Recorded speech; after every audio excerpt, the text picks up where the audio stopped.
أعوذ بالله من الشيطان الرجيم. بسم الله الرحمن الرحيم. عما يتساءلون عن النبأ العظيم الذي هم فيه مختلفون. كلا سيعلمون ثم كلا سيعلمون. ألم نجعل الأرض مهادا والجبال أوتادا وخلقناكم أزواجا وجعلنا نومكم سباتا وجعلنا الليل لباسا وجعلنا النهار معاشا وبنينا فوقكم سبعا شدادا وجعلنا سراجا وهجا وأنزلنا من المعصرات ماء ثجاجا ونخرج به حبا ونباتا وجنات ألفافا.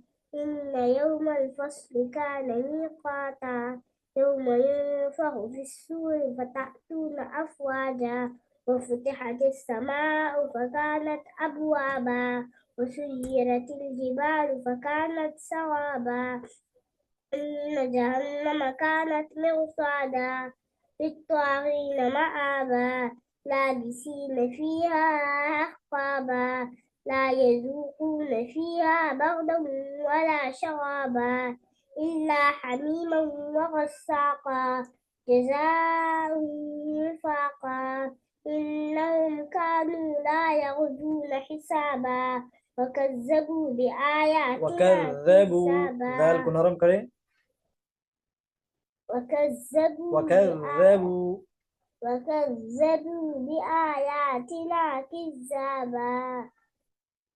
وكذبوا بآياتنا كذابا وكل شيء أحصيناه كتابا فذوقوا فلن نزيدكم إلا عذابا إن للمتقين مفازا حدائق